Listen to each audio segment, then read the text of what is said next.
오늘의 말씀은 열왕기상 8장 1절부터 11절까지의 말씀입니다.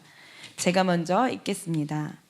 이에 솔로몬이 여호와의 언약궤를 다윗성 곧 시온에서 메어 올리고자 하여 이스라엘 장로와 모든 지파의 우두머리 곧 이스라엘 자손의 족장들을 예루살렘에 있는 자기에게로 소집하니 이스라엘 모든 사람이 다 에다님월 곧 일곱째 달 절기에 솔로몬 왕에게 모이고 이스라엘 장로들이 다 이름에 제사장들이 궤를 매니라. 여호와의 궤와 회막과 성막 안에 모든 거룩한 기구들을 메고 올라가되 제사장과 레위 사람이 그것들을 메고 올라가매 솔로몬 왕과 그 앞에 모인 이스라엘 회중이 그와 함께 그 궤 앞에 있어 양과 소로 제사를 지냈으니 그 수가 많아 기록할 수도 없고 셀 수도 없었더라. 제사장들이 여호와의 언약궤를 그 처소로 메어 들었으니 곧 성전의 내소인 지성소 그룹들의 날개 아래라. 그룹들이 그 궤 처소 위에서 날개를 펴서 궤와 그 채를 덮었는데 채가 길므로 채 끝이 내소 앞 성소에서 보이나 밖에서는 보이지 아니하며 그 채는 오늘까지 그곳에 있으며 그 궤 안에는 두 돌판 외에 아무것도 없으니 이것은 이스라엘 자손이 애굽 땅에서 나온 후 여호와께서 저희와 언약을 맺으실 때에 모세가 호렙에서 그 안에 넣은 것이더라. 제사장이 성소에서 나올 때에 구름이 여호와의 성전에 가득하네 함께 있겠습니다. 제사장이 그 구름으로 말미암아 능히 서서 섬기지 못하였으니 이는 여호와의 영광이 여호와의 성전에 가득함이었더라. 아멘. 자리에 앉으시겠습니다. 이제 담임 목사님께서 나오셔서 하늘이 열리고 영광이 임하다라는 제목으로 말씀 전해주시겠습니다. 할렐루야. 순전한 교회에 주일 예배 참여하시는 여러분 모두를 주님의 이름으로 환영합니다.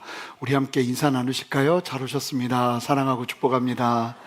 예, 조금 더 반갑게 인사 나눠볼까요? 잘 오셨습니다. 사랑하고 축복합니다. 저는 3일 집회 같이 부흥 집회 참여하면서 목이 갔습니다. 그래서 아마 오늘 제가 이렇게 지금까지 설교한 것 중에 가장 작게 설교하지 않을까 싶은데 그냥 다들 열심히 잘 들어주세요. 그리고 3일 동안 참 이 말씀을 계속 듣다 보니까 우리 성도님들의 마음도 좀 마음밭이 귀경되는 것 같고 세 분 다 어쩜 그렇게 색깔이 다른지 이 각각의 강사님들이 말씀을 전해주시면서 참 이게 은혜가 되었다. 제가 둘째 날 강사님에게 마음껏 설교하라고 했다가 그 말이 얼마나 무서운 말인지도 3시간을 설교를 하시더니 또 그런 말을 또 그 다음 강사님께 하면 안 되는 것 같아요. 근데 고성준 목사님은 나는 7시간도 했다고 하시면서 이야기를 하시는 걸 보면서 그래도 사실은 말씀을 이렇게 3시간이나 들으면서 밤 12시 다 돼서 집에 가는 은혜가 여러분 어떠셨나요? 제가 좋으셨죠? 예. 다들 집에 어떻게 갔는지 몰랐고 잠을 어떻게 자는지 몰랐다고 그러는데 원래 그런 게 은혜인 줄 믿습니다. 그렇게 하나님께서 은혜 부어주셔서 오늘 이제 우리가 부흥 집회 마지막 날 말씀 또 우리 뿐만 아니라 오늘 말씀과 연결된 입당 예배를 저희가 오후 4시에 드리게 됩니다. 우리 순전한 교회 성도님들은 다 같이 함께 하면서 하나님께 이 장소를 올려드리고 하나님의 다스리심을 함께 선포하면서 나아가는 은혜 있으면 좋겠습니다. 아멘. 그러면 기도하고 말씀 전하겠습니다. 하나님 감사합니다. 오늘 우리에게 너무나 귀한 말씀 전해주시고 도전하실 하나님을 기대합니다. 성령께서 우리 안에 충만하게 역사하셔서 아버지의 마음을 나누어 주시고 아버지 이곳에 아버지의 그 강력한 임재의 영광을 보여주시옵소서. 감사드리며 예수 그리스도 이름으로 기도합니다. 아멘. 누구에게나 인생에 버킷리스트가 있습니다. 꼭 이거 하나는 하면 좋겠다. 어떤 사람은 스카이다이빙을 하는 게 내 버킷리스트입니다 하는 분도 있고 어떤 분은 F1 레이싱카를 타고 막 300km 막 넘게 달려보는 게 소원입니다 하는 분도 있고 어떤 분은 남극 여행 그렇게 남극 얼음 그냥 냉장고에서 얼음 만져도 될 것 같은데 그 남극 얼음을 한번 만져보고 싶습니다 하는 분들도 있고 제가 제일 많이 들은 얘기인데, 이 페루의 마추픽추? 예, 그거 뭐 산꼭대기 올라가가지고 보는데요.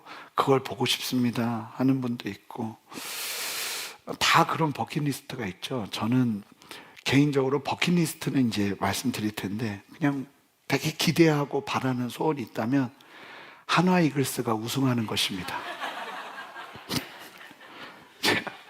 저희는 가족이 다 한화 이글스 티셔츠가 있습니다. 저지가 있는데, 몇 년 전만 해도 그 옷을 입고 지하철을 타면 모두가 우리를 안타깝게 쳐다봤어요.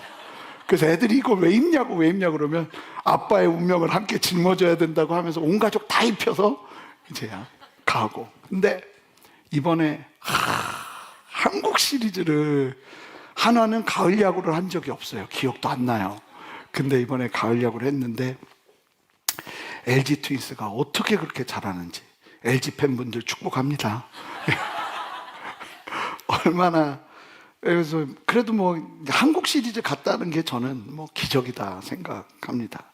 뭐 그런 다양한 인생의 버킷리스트가 있죠. 여러분들은 어떤 버킷리스트가 있으십니까? 뭐 하고 싶으세요? 어떤 소원이 있으세요? 제게는 한 가지 버킷리스트가 있습니다.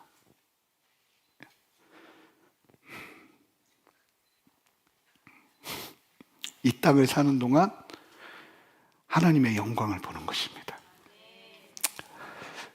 할 수만 있다면 하나님의 그 신실한 임재하심을 직접 보는 것입니다. 단순히 종교적인 느낌이 아니라 살아계신 하나님을 정말 얼굴과 얼굴을 보는 것처럼 만나고 싶습니다. 제가 좀 이따가 말씀드릴 텐데, 구약시대에는 하나님의 임재인 언약궤 앞에 일반인은 설 수 없었어요. 근데 너무 간절한 기대와 소망으로 하나님을 보고 싶어 했던 다윗이 하나님을 예배할 때 언약궤에 모든 사람들을 오픈시킵니다. 이게 신약 시대에 가능할 일이거든요. 근데 그게 40년 동안 허락이 돼요. 이 한 사람이 하나님을 향해 너무 간절한 기대와 소망을 가지니까 시대적으로 상황적으로 불가능한 하나님의 임재가 그 상황과 환경의 제약을 뛰어넘어 하나님이 그냥 강압적으로 역사하시는 거예요. 허락을 해버리시는 거예요. 천상의 예배와 특별한 예배들을 성경이 막 이야기를 하는데, 그 이유는 다른 게 아니라 우리에게도 소망을 주시는 겁니다. 저는 이 땅을 살아가지만 이 땅에서 우리가 정말 간절한 기대와 소망을 가지고 나간다면 하나님을 실제로 누리고 경험하는 그 강력한 임재를 우리에게 허락하신다고 저는 믿습니다. 그게 왜 필요한가는 제가 조금 이따 말씀을 드릴 거예요. 왜 그게 그렇게 필요한가? 이틀 전에 부흥집회 강사로 오신 김용희 선교사님과 대화를 했는데 무슨 얘기를 하시냐면, 선교단체 사역을 하다가 그 사역이 엄청난 헌신들을 했대요. 사람들이 통장 잔고를 0을 만들고 들어와야 됐으니까. 전 직접 봤어요. 제가 DTS 강의를 하러 갔는데 거기 학생으로 두 부부를 소개해 주셨는데, 그 조선일보, 제가 한번 설교할 때 얘기했죠. 기자인데 그 선교단체 가려고 자기 통장 잔고를 0을 만들고, 애들이 중고등학생인데 그냥 온 가족이 훈련받으러 들어온 거예요. 그러면서 헌신을 하죠. 그러면서 헌신을 하는데, 그 선교단체가 이게 와해가 될 정도로 이렇게 흩어진 이유가 뭐냐면, 뭘 것 같으세요? 너무 싸웠대요. 누가 좀 더 세워지면 시기 질투하고, 너무 신기하더라고요. 그러면서 이분이 내린 결론이 뭐냐면, 우리가 하나님을 아직 제대로 못 만났다. 복음을 모른다. 그러면서 복음에 집중하기 시작했다는 얘기를 하시는 거예요. 그러면서 하는 얘기가, 문제가 일어나는 가장 큰 원인은 우리가 하나님을 못 만나서 그러는 거지, 하나님 만나면 이 사람은 그냥 변한다는 거예요. 그냥, 아니, 누군가를 만나도 그 사람의 영향을 받는데 만약에 진짜 살아계신 하나님을 인격적으로 만난다면 어떤 일이 벌어지겠어요? 여러분 기억하셔야 돼요. 변화는 노력의 결과가 아니라 임재의 결과인 줄 믿습니다. 이게 내가 변해야지 한다고 변화되는 게 아니라 하나님을 만나면 그냥 자연스럽게 따라오는 게 변화예요. 제가 예수 믿지 않는 집안에서 예수님을 정말 인격적으로 만나고 나니까 하지 말라 해도 기도하게 되더라고요. 하지 말라 해도 금식하게 되고, 막 사람이 그렇다고 막 한꺼번에 변하지 않죠. 엉망진창인데도 조금씩 변화되기 시작하는 거예요. 하나님을 만나면 사실은 많은 문제가 정리돼요. 사람이 단순해집니다. 내가 왜 이렇게 복잡할까? 내가 왜 이렇게 참 해결되지 않는 이 막 실타래 같이 얽힌 문제들, 왜 이렇게 내가 이러고 살까? 그런데 오늘 말씀이 우리에게 길이 되기를 바랍니다. 예수님 제대로 만나면, 하나님의 임재가 우리의 예배 가운데 충만하게 임하면 사실은 그 많은 문제들이 해결되는 거예요. 오늘 말씀을 보면 아주 특별한 하나님의 임재가 일어나요. 근데 그 임재를 경험하고 나서 이스라엘이 얼마나 놀랍게 안정감을 찾아가는지 몰라요. 그러면 하나님의 임재가 어떻게, 그리고 어떤 사람에게 임하는지를 함께 살펴보면서 은혜를 누리기를 원합니다. 여러분, 첫 번째, 하나님의 임재는요, 약속을 성취한 사람들에게 허락됩니다. 자, 이게 무슨 얘기냐? 자, 1절, 2절을 보시면 솔로몬이 여호와의 언약궤를 다윗성 곧 시온에서, 언약궤가 다윗의 장막 안에 있었습니다. 그 시온성에서 메어서 올리고자 하여 이스라엘 장로와 모든 지파의 우두머리 곧 이스라엘 자손의 족장들을 예루살렘에 있는 자기에게로 소집하니 이스라엘 모든 사람이 다 에다니월 곧 7째 달 절기에 솔로몬 왕에게 모였다고 그래요. 자, 이때가 언제냐면 에다니월 7째 달 절기는 초막절이에요. 그런데 성전이 만들어지고 나서 11개월 후입니다. 사실은 우리가 생각할 때 그냥 입당 예배 드리면 될 것 같잖아요. 그런데 솔로몬이 입당 예배를 어떻게 결정하냐면 하나님의 뜻을 따라 결정해요. 그래서 12개월 동안 거기는 빈자리가 돼요. 그리고 12개월 후에 하나님의 언약궤를 가지고 오면서 거기를 성전화합니다. 하나님의 때를 기다렸다는 거예요. 여러분, 성전은요, 인간의 야심이 아니라 하나님의 약속이 성취된 자리에서 펼쳐집니다. 사실은 더 놀라운 의미가 있어요. 이 성전이요, 솔로몬이 내가 짓고 싶어요 한다고 지은 게 아니에요. 내가 만들고 싶어요 한다고 만들어진 게 아니었어요. 원래 하나님이 아브라함에게 약속하신 이 가나안 땅은 규모가 분명하게 결정돼 있었습니다. 내가 너 땅 여기서부터 여기까지 줄 거야. 여기가 이제 계약평수로 한 1470평, 1500평 정도 되거든요. 만약에 이제 하나님이 약속을 하실 때 내가 이 1500평을 줄 거야 이러는 것처럼 약속의 땅 가나안 땅을 어디서부터 어디까지 줄 건지를 하나님이 착실하게 정확하게 말씀하셨어요. 창세기 15장 18절을 보시면 아브라함과 더불어 언약을 세워 이르시되 내가 하나님이 이 땅을 애굽 강에서부터 그 큰 강 유브라데까지 네 자손에게 줄 것이다.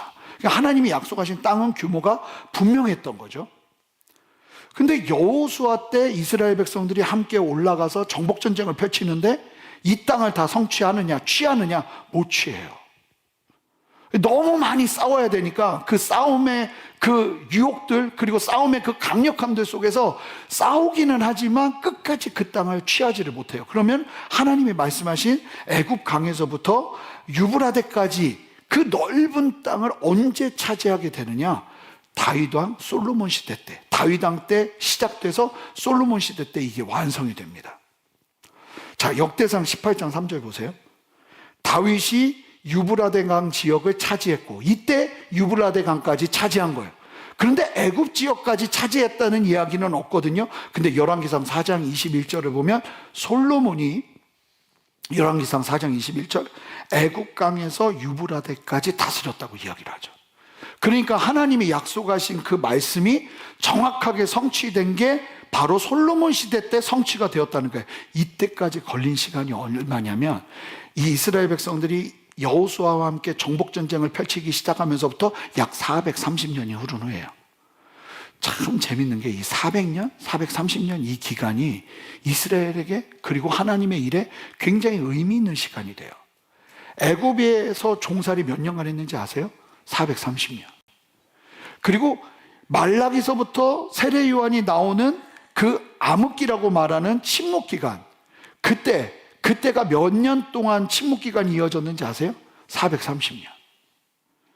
놀라운 것은 가나안 땅에 들어가기 시작하면서부터 그 가나안 땅을 취하는 것이 성취되는 그때까지 몇 년이 걸렸냐면 약 400년, 430년, 450년 이 정도의 시간이 걸렸다는 거예요. 대략 정말 하나님이 말씀하신 그 약속의 말씀을 다 성취하고 나니까 하나님이 그 땅에서 하나님의 성전을 세울 은혜를 주셨다는 거죠. 물론 성전은 우리예요. 여기는 그냥 예배 장소예요. 그럼에도 불구하고 그냥 우리는 고유명사처럼 여기 성전이라고 말하죠. 근데 저는 이 말씀을 보면서도요, 그냥 안 다가오더라고요. 아, 우리가 하나님 앞에 정말 신실하게 성취한 무언가가 있었나 보다. 그러니까 하나님이 우리에게 이런 장소를 허락하신 것이 아닐까? 생각해 보면 정말 개척하고 2년 반 동안은 코로나로 아무것도 못했고요. 제대로 사역한 건 3년밖에 안 되는 것 같아요.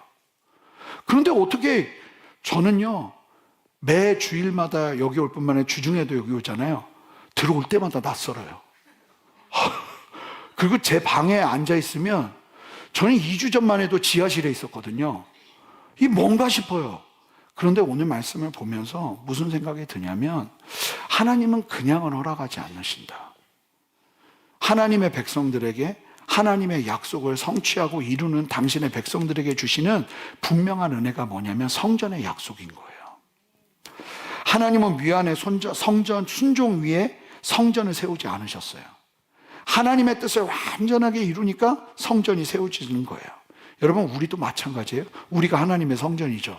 그런데 내가 성전 될 거야 한다고 성전이 되는 줄 아세요? 절대 그렇지 않아요. 하나님의 성전이 되려면요, 하나님의 약속을 성취해야 돼요. 아무나 성전이 될 수 없다고 말씀하셨어요. 예수 그리스도를 나의 구주로 믿고 그분을 나의 전부로 알고 그분 앞에서 거듭날 때 우리가 성전이 된다고 약속하셨거든요. 예수님을 말미암지 않고는 누구도 성전이 될 수 없는 거예요. 자, 그러면 누가 성전이 되느냐? 그 말씀대로 순종해서 예수님을 나의 구주로 믿은 사람이 성전이 되는 거예요. 요한복음 14장 21절 보세요. 나의 계명을 지키는 자라야 나를 사랑하는 자니 나를 사랑하는 자는 내 아버지께 사랑을 받을 것이요 나도 그를 사랑하여 그에게 나를 나타내리라. 그 이스라엘 백성들이 하나님의 말씀대로 진짜 순종해서 완전히 하나님의 말씀을 지키며 땅의 유업을 성취해내자 하나님께서요, 하나님을 드러내시기 위해서 성전을 허락하신 거예요. 하나님은요, 신실한 자에게 자신을 나타내십니다. 임재는 순종의 사람이 누리는 특권인 줄 믿습니다. 두 번째, 하나님의 임재는 말씀이 중심이 될 때 이루어집니다. 자, 이게 무슨 얘기인가? 자, 보세요. 11개월 동안 성전은 그냥 빈 장소였습니다. 성전은 그냥 빈 장소였어요. 그런데 무엇을 하자 성전이 성전의 기능을 감당하기 시작하냐면 언약궤를 갖고 오기 시작하면서 성전의 기능을 감당합니다. 자, 6절부터 9절의 말씀을 보시면 제사장들이 여호와의 언약궤를 그 처소로 메어 드렸으니 곧 성전의 내소인 지성소 그룹들의 날개 아래라. 지성소, 거기에는 다 순금으로 직사각형으로 만들어 놓은 작은 방이었어요. 여기서 말하는 그룹들은 다른 게 아니라 천사를 그룹이라고 말해요. 근데 이단들은 이거를 진짜 그룹, 성도들의 모임 뭐 이렇게 해석하거든요. 아니에요. 그룹은 천사들을 의미하는 거예요. 그 천사의 형상을 한 날개를 펼친 두 천사의 형상이 날개를 펼치면서 쭉 이렇게 이제 감싸고 있는 거예요. 그리고 그 처소 위에 날개를 펴서 개와 그 처소를 덮도록, 그래서 언약궤를 그 아래에 딱 놓는 거죠. 채가 길므로 그 채 끝이 내수합 성소에서 보이나 밖에서는 보이지 아니하며 그 채는 오늘까지 그곳에 있으며 그 궤 안에는 두 돌판 외에 아무것도 없으니 이것은 이스라엘 자손이 애굽 땅에서 나온 후 여호와께서 저희와 언약을 맺으실 때에 모세가 호렙에서 그 안에 넣은 것이라. 참 신기한 게, 이 언약궤를, 다윗의 장막에 있던 언약궤를 지성소 안으로 딱 들어오는데, 기가 막힌 게 성전에 들어올 때는 원래 언약궤에는 뭐가 있었냐면 만나를 담은 금 항아리와 아론의 쌍난 지팡이가 언약궤와 항상 함께 했어요. 십계명 두 돌판이 언약궤 안에 있었고요. 그런데 성전에 들어갈 때는 더 이상 아론의 쌍난 지팡이, 만나를 담은 항아리, 하나님의 기적의 어떠한 그 모든 흔적들을 다 없애고 오직 말씀만 담게 합니다. 그러면서 언약궤, 하나님의 임재를 상징하는 그 언약궤가 지성소로 딱 안치되자 그때부터 거기가 성전이 되는 거예요. 자, 우리 그림을 한번 보여주시면, 이게 이제 대략 거의 뭐 비슷하게 그린 솔로몬의 성전의 모습이에요. 이 나무들도 레바논 백향목을 이 강에 띄어가지고 실어 날라가지고 엄청나게 오랜 수고와 헌신을 통해서 7년이 걸립니다. 이게 7년이 넘게. 그러면서 들어가는데, 요 성소 입구로 들어가면 이제 성소와 지성소가 있는데, 이게 지성소의 모습인 거예요. 이게 두 천사 구름 날개 아래 이 언약궤를 이제 집어넣고, 그리고 이제 사각형 모양을 금으로 탁 감싸고 하나님의 임재와 순결을 상징하는, 여러분 이것이 무엇을 의미하는 거겠어요? 성전의 중심에 있어야 될 것은 하나님의 말씀이라는 거예요. 하나님의 영광은 말씀 위에 임하는 것인 줄 믿습니다. 이 성전 건물이 12개월 동안 말씀이 없으니까, 하나님의 임재가 없으니까 거기는 성전이 될 수 없었어요. 하나님의 말씀이 중심에 자리 잡을 때 그곳에 비로소 성전의 기능을 감당하게 되는 줄 믿습니다. 우리의 인생도 마찬가지예요. 여러분, 우리가 아무리 신앙의 틀을 갖추고 내가 하나님을 위해 성소와 같은, 성전과 같은 삶을 살겠다고 해도 말씀이 우리 중심에 자리 잡지 않으면 하나님이 거하실 공간이 없어요. 하나님의 말씀은 단순한 교리가 아니죠. 하나님의 말씀 자체는 그분의 임재를 불러오는 역사가 있습니다. 그래서 말씀을 담아내기 시작할 때 그냥 담아내기만 해도 거기에 하나님의 임재가 함께하기 시작하는 거예요. 그래서 하나님의 말씀, 그래서 교회 설교는요, 저는 캐리그마 언제나 선포해야 된다고 믿어요. 하나님이 살아계시고 그 하나님의 말씀을 전하는데요, 설득이 필요할까요? 하나님은 사랑이십니다 말하면 그냥 아멘이 터져 나오고, 하나님이 온 세계를 창조하셨습니다 그러면 아멘이 터져 나오는 거예요. 이건 우리는 할 수 없어요. 하지만 하나님을 만나면 거기서 아멘이 터져 나오는 거예요. 물론 변증법도 필요해요. 그러나 교회는 1차적으로 항상 하나님의 말씀이 쩌렁쩌렁 울리면서 선포되는 곳이 되어야 될 줄 믿습니다. 여러분, 이 장소도 마찬가지예요. 하나님의, 여기가 정말 성전이 된, 어떻게 보면 하나님의 임재의 처소가 되는 데 있어서 가장 절대적인 게 뭐겠어요? 하나님의 임재예요. 온전한 말씀이 선포되고 성도들이 함께 사모하면서 하나님의 임재의 영광을 사모할 때, 여러분, 그 신실한 하나님의 역사하심이 이 예배당 전체뿐만 아니라 이 건물 전체에 퍼지는 역사가 일어나야 하는 거예요. 그리고 역설적으로요, 언약궤는 하나님의 임재를 상징하잖아요. 이곳에 아무리 우리가 모여도 여기에 하나님의 임재가 없으면 우리는 껍데기일 뿐이에요. 여러분, 있을 수 없는 일이에요. 하나님의 임재가 없다면 예배는 예배가 될 수 없고 예배당은 예배당일 수 없는 거예요. 오늘도 하나님의 임재를 경험하며 나가는 은혜가 우리에게 필요한 줄 믿습니다. 저는 고성준 목사님 설교 듣다 제일 은혜 받은 게 찬양팀한테 그런 데잖아요. 설교 찬양할 때 서서 찬양하고 내려갈 때 기어 내려갈 생각하고 찬양을 섬기라고. 그 정도로 목숨 걸고 한다는 거예요. 왜요? 예배는 우리가 실패할 수 없으니까. 저는 바라고 소망하는 건 우리 아이들, 그러니까 이 2층과 4층과 분위기가 전혀 다르죠. 3층에 엘리베이터의 문이 열리자마자 그냥 들어오면 그냥 하나님의 그 평안한 임재와 다스리심이 우리 안에 충만하게 임하게. 그래서 여러분, 예배 마치고도 가시면서 이것을 주의 은혜로 덮어주시옵소서. 기도하시면서 걸으세요. 우리 아이들이 그냥 예배당에 들어가자마자 그냥 거기서 하나님 예배하면서 하나님의 그 만지심을 경험할 수 있도록 기도해 주세요. 좀 이따 이야기할 텐데 어떤 하나님의 특별한 임재 속에서 그냥 예배당 입구에 문고리 잡는 순간 임재가 임해서 그냥 무릎 꿇고 들어가는 일들이 일어나는 좀 그런 사모함이 있어요. 뿐만 아니라 여러분 그게 계속 쌓이잖아요. 그러면은 장소가 주는 하나님의 은혜가 있어요. 저는요 요즘 너무 감사한 게 밖에 나갈 필요도 없어요. 복잡하면 저 로비가 굉장히 좋잖아요. 로비에 아침에 햇살이 이렇게 비칩니다. 그리고 찬양이 막 들리고요. 그냥 그 자리에 앉아서 잠깐이라도 기도하면 거기서 다시 한번 새 힘을 얻어요. 여러분 힘들다가도 어렵다가도 어딜 찾아야 돼요? 임재의 자리를 찾아야 돼요. 거기서 누리는 은혜를 누리셔야 된다는 거예요. 여러분 저는 이곳에 기도가 채워지기를 원해요. 여기서 예배가 충만하게 드려지면서 하나님의 은혜의 끝을 보기를 원해요. 들어오자마자 아버지의 평강과 임재가 가득한 곳이 되기를 원해요. 그것을 사모하는 사람들이 있을 때 그러한 역사가 일어나는 거예요. 자, 이제 말씀을 조금 더 볼 거예요. 세상의 혼란스러움 속에서 갈등할 때 자리를 찾는 거죠.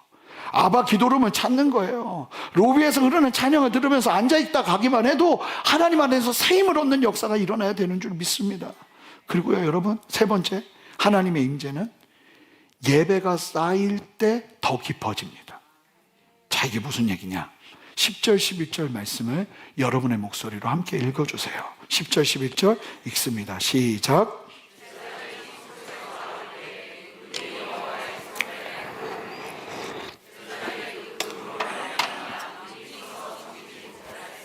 여호와의 영광이 여호와의 성전에 가득. 기가 막히죠. 이게 얼마나 놀라웠냐면 이 제사장이 성소에 나오는데 하나님이 강력하게 임하기 시작했는데 가시적으로 영광이 보였어요. 그러면서 이 사람들이 그 영광의 임재 앞에서 뭘 해야 되는데 아무것도 하지 못하고 그냥 멈춰버리는 거예요.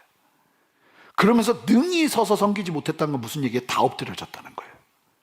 엎드려지면서 하나님의 그 가득한 구름으로 가득한 임재의 영광을 보기 시작하는 거예요. 여러분 근데 이것과 똑같은 일이 언제 일어났었는지 아세요? 한 450년 전에.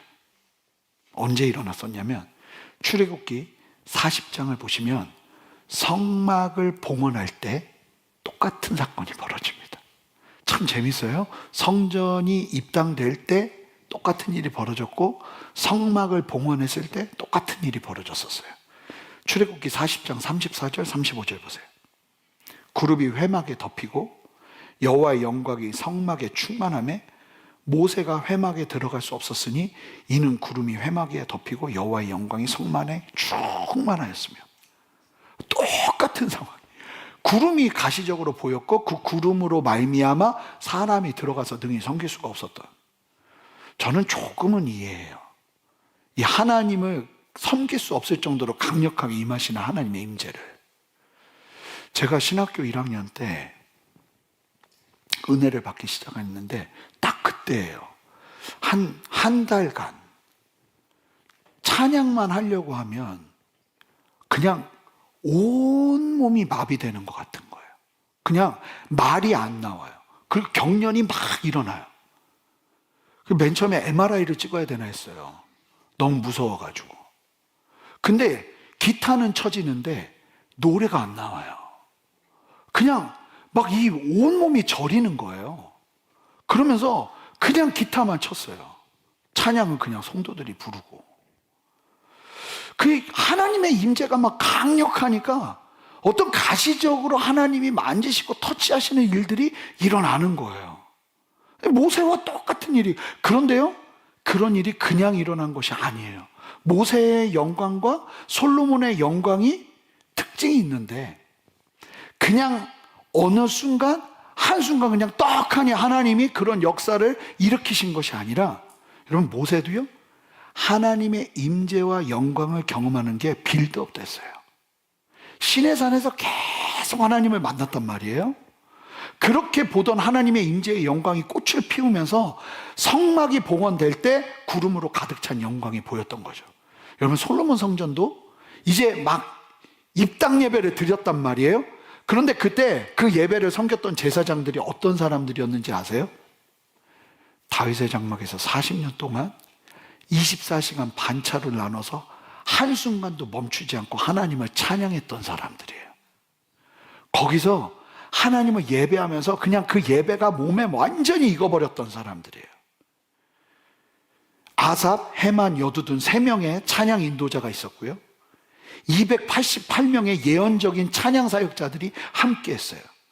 그리고 4,000명의 악기 연주자들이 24 반차로 나눠서 순서에 따라서 새벽에도 멈추지 않고 하나님을 계속 찬양했던 그 찬양의 계보를 이어온 사람들이 섬기자. 그 전에도 참 많은 영광과 임재가 있었죠. 왜냐하면 우리는 시편을 통해서 알 수 있거든요. 이 다윗의 장막에서 시편이 기가 막히게 나와요. 다윗의 장막을 좀 보여주시겠어요? 이 기가 막힌 게 뭐냐면 이 언약궤는요, 대제사장만 1년에 한 번 볼 수 있어요.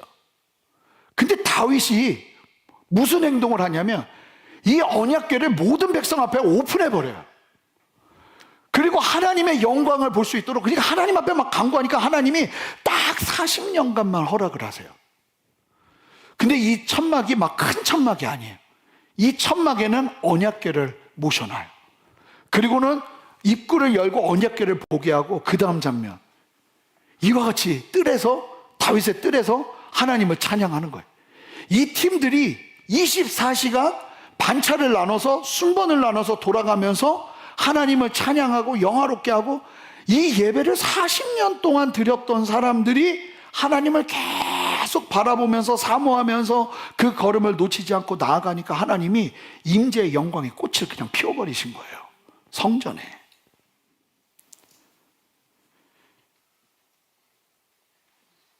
(1949년에) 역사적인 기록이에요. 1949년이니까 사진 자료도 있습니다.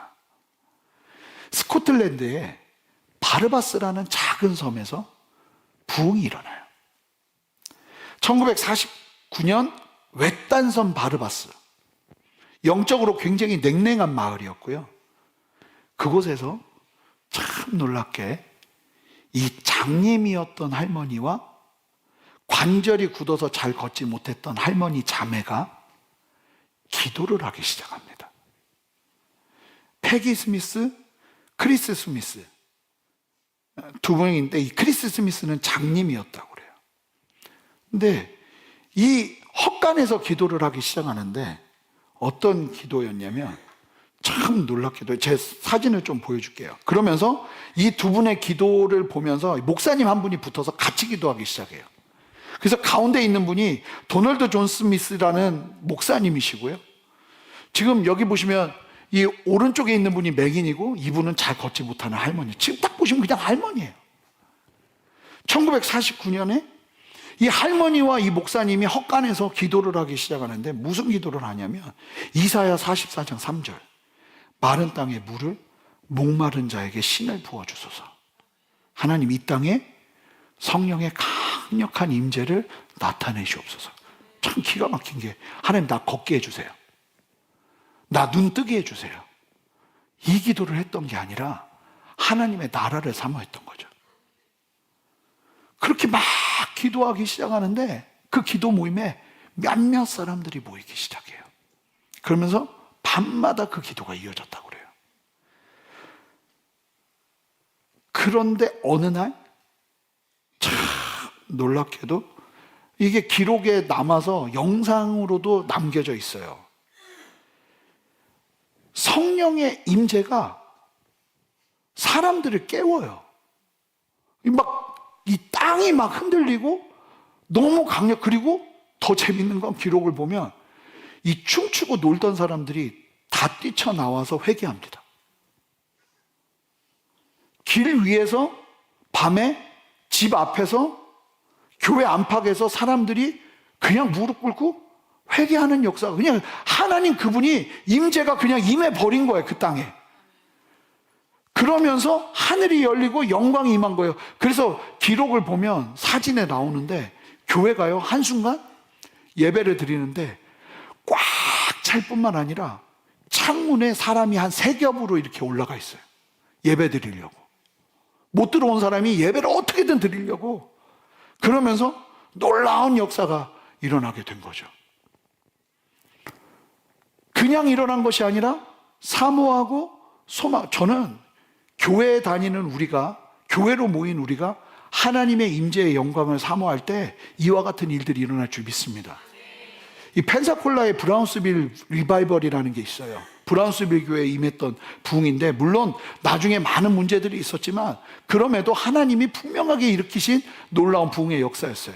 펜사콜라는 시골 중에 시골이에요. 제 잘 아는 목사님이 이번에 펜사콜라에 가서 지금 한인 목회를 하고 계시거든요. 한인도 얼마 없어요.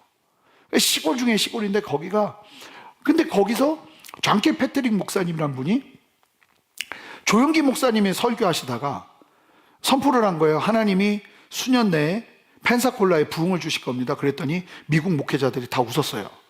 펜사콜라는 동성애자들이 1년에 한 번씩 모여서 축제를 벌이는 곳이에요. 엉망진창인 땅이란 말입니다. 근데 그 펜사콜라에서 사역하던 존길 패트릭 목사님이 그걸 믿음으로 취해요. 그리고 성도들하고 기도 모임을 하기 시작해요. 하나님 부흥을 허락해 달라고. 그러면서 기도 모임을 하기 시작하는데 2년 동안 부흥에 관련된 설교만 했대요. 그랬더니 어떤 일이 벌어졌냐면 성도들이 하루 이틀이지 2년 동안 계속 같은 주제 설교 들으니까 교회에 나가기 시작했어요. 막 번아웃이 오기 시작했고. 근데 그때 일이 일어나요. 하나님이 임재하시는데 너무 강력한 임재 때문에 펜사콜라 지역이요, 수년간 숙소가 동인합니다. 왠지 아세요?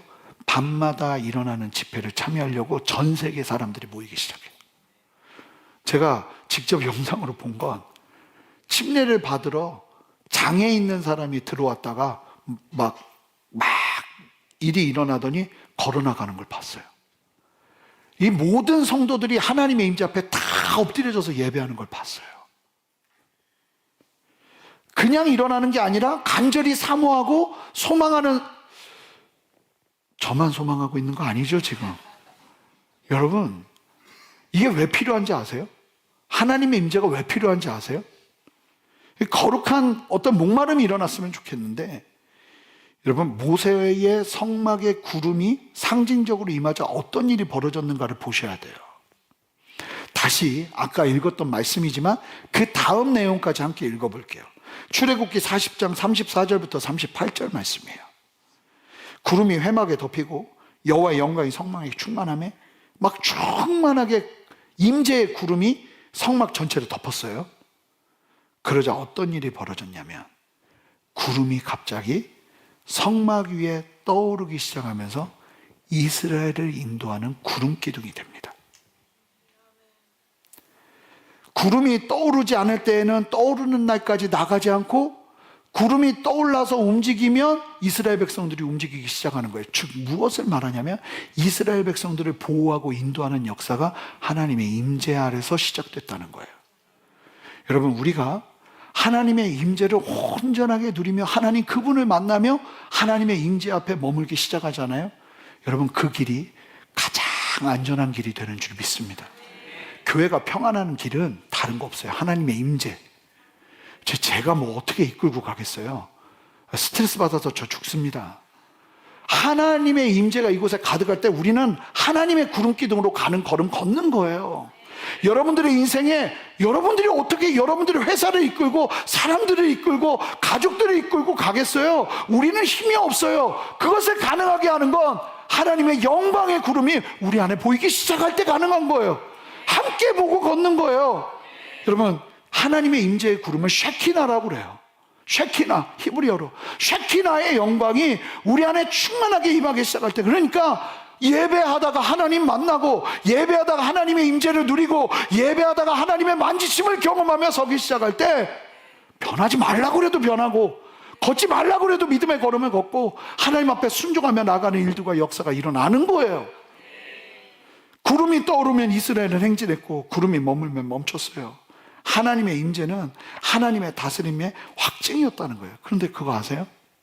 에스겔서 10장 18절부터 19절을 보면 죄로 인해 영광이 떠나가자 성전은 무너지고 나라는 사라집니다. 여러분, 우리 안에 하나님의 임재가 떠나면 우리는 껍데기에 끝이 나는 거예요. 내 일평생 담아내야 되는 게 하나님의 영광인 줄 믿습니다. 하나님의 임재여야 하는 거예요. 여러분, 하나님의 임재가 떠나면 교회는 껍데기만 남는 거예요. 타미 테니의 책 중에 하나님 당신을 갈망합니다 라는 책이 있어요. 제가 20대 때 이 책을 읽으면서 얼마나 도전을 받았는지 몰라요. 그런데 이 책의 예화 내용 중에 이런 내용이 있어요.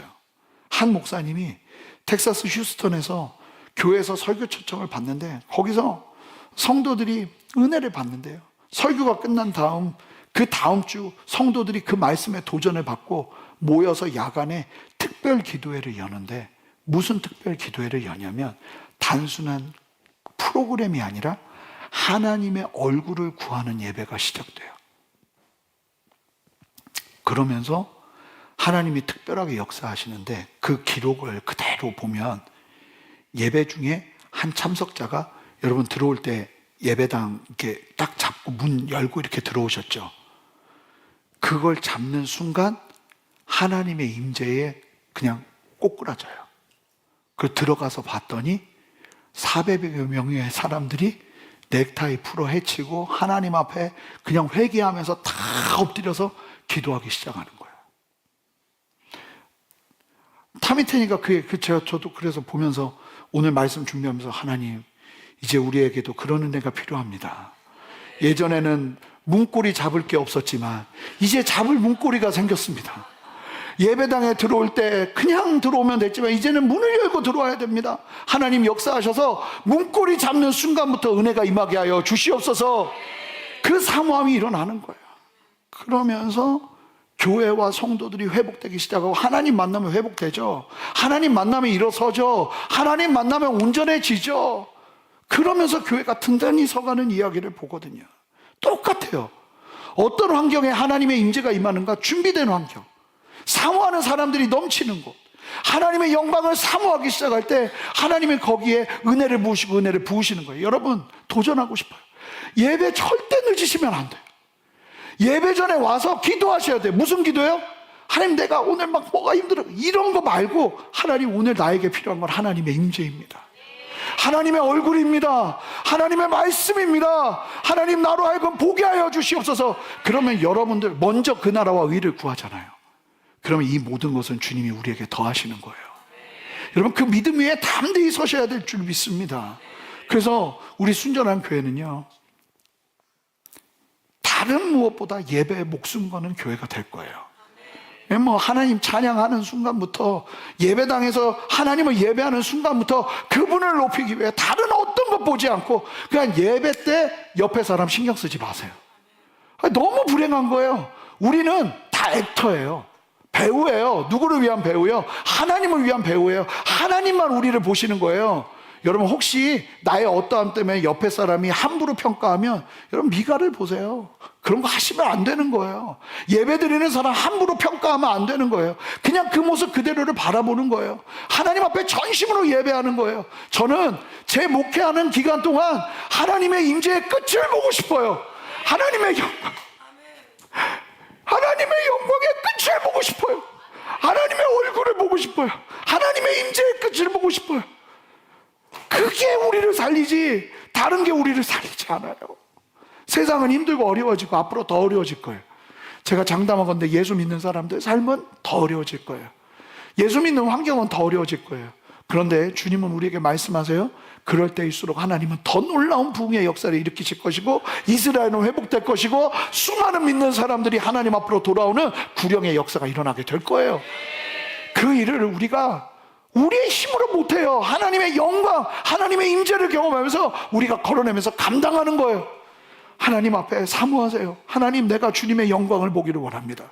주님의 임재를 보기를 원합니다.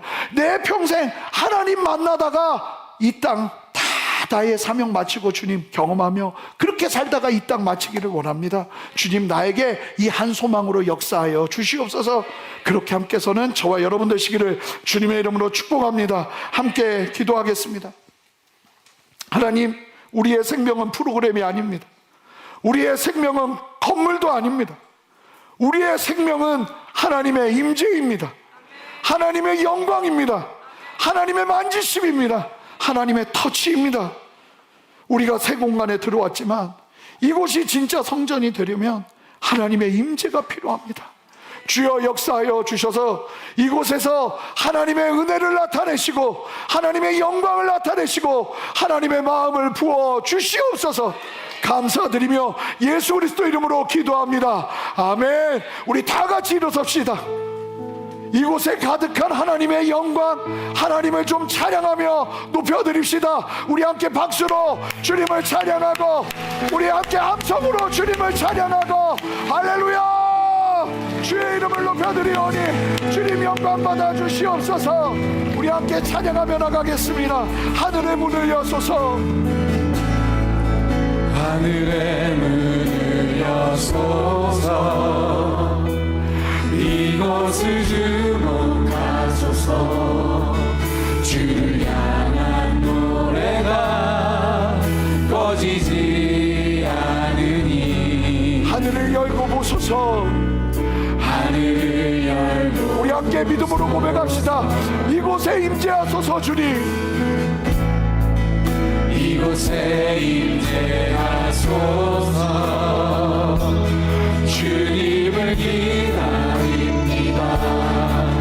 기도의 향기가 하늘에. 아멘. 주여 임재하여 주소서.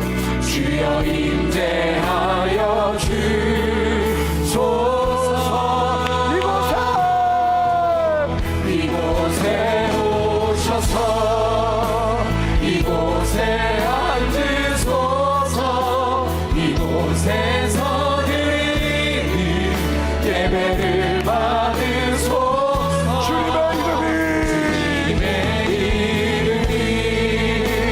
주님의 이름만이 오직 주의 이름만 이곳에 있습니다.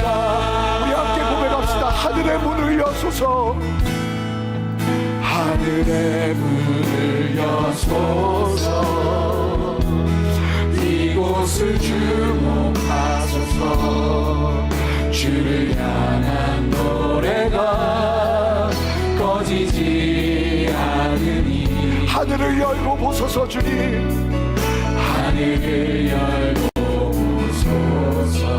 우리 함께 간절히 사모하며 고백합시다. 이곳에 임재하소서. 주님을 기다립니다. 기도의 향기가 하늘에 닿으니. 우리 함께 전심으로 고백합시다. 두 손 높이 들고 주여 임재하여 주님 나에게 필요한 것은 하나님의 만지심입니다. 이곳에 앉으소서. 이곳에서 드리는 예배를 받으소서. 주님의 이름이 주님의 이름만이 오직 주의 이름만 이곳에 오셔서 이곳에 오셔서 이곳에 앉으소서. 이곳에서 드리는 예배를 받으소서. 주님의 이름이 주님의 이름만이 오직 주의 이름만 이곳에 있습니다. 우리 함께 기도하기를 원하는데 우리 함께 주님 앞에 기도합시다. 하나님의 영광, 하나님의 임재를 사모하는 나의 인생이 되기를 원합니다. 주여 나를 만나 주시옵소서. 주여 나를 터치하여 주시옵소서. 하나님의 강력한 임재를 경험하는 은혜를 허락하여 주시옵소서. 여러분 입술로 고백하세요. 나에게 필요한 것은 하나님의 임재입니다.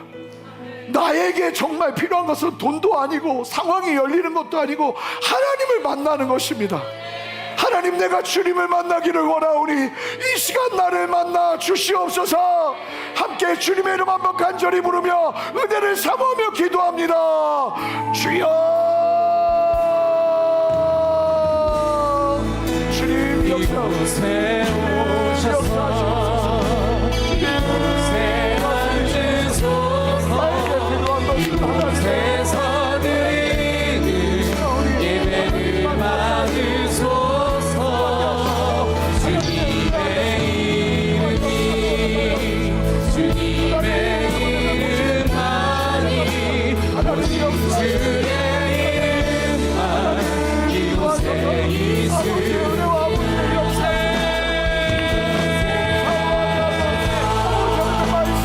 이곳에 앉으소서. 이곳에서 드리는 예배를 받으소서.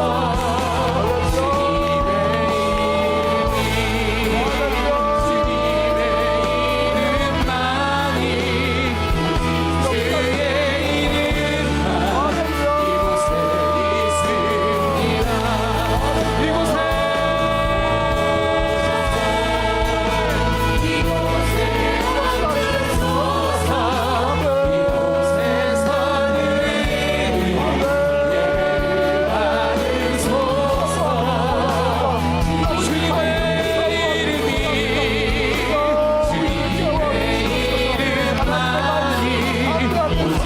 주의 이름만 이곳에 있습니다.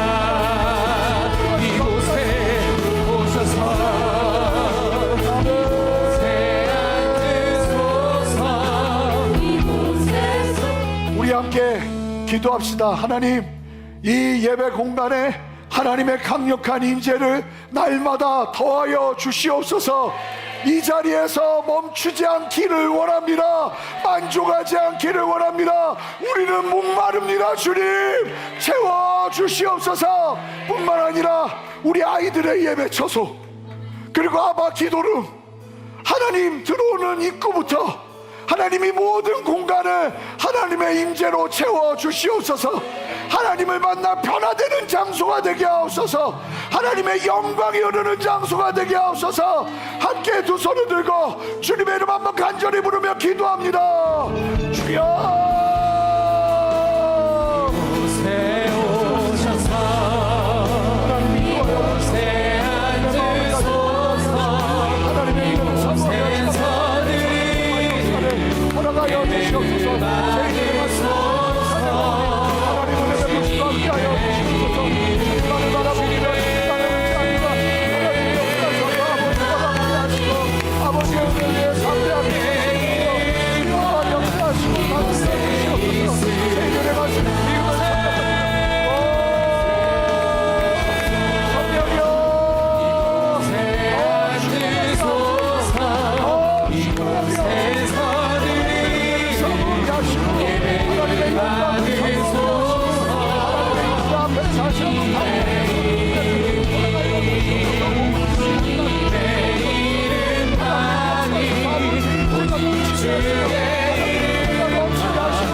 하나님 감사합니다.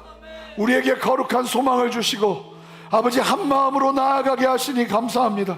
하나님, 하나님의 영광을 더 보기를 원합니다. 하나님의 임재를 더 누리기를 원합니다. 아버지의 임재가 우리를 이끌지 않습니까? 아버지의 임재가 우리를 보호하지 않습니까? 하나님, 그 임재의 영광이 아버지 교회뿐만 아니라 각자의 삶의 자리에서도 흘러갈 수 있도록 하나님 넘치고도 넘치는 에스겔 47장의 성전 미문에서 흐르는 그 영광, 임재의 물줄기의 영광의 은혜가 아버지 우리의 삶에 흘러가게 하여 주시옵소서. 가정에 필요한 것이 무엇입니까? 하나님의 영광입니다. 직장에 필요한 것이 무엇입니까? 하나님의 영광입니다. 우리에게 필요한 것이 무엇입니까? 하나님의 영광입니다. 주여 허락하여 주시옵소서. 주님 누리게 하여 주시고 변화되게 하여 주시고 위축된 심령들마다 하나님의 영광을 맛보며 담대하게 일어서는 은혜와 역사를 보게 하여 주시옵소서.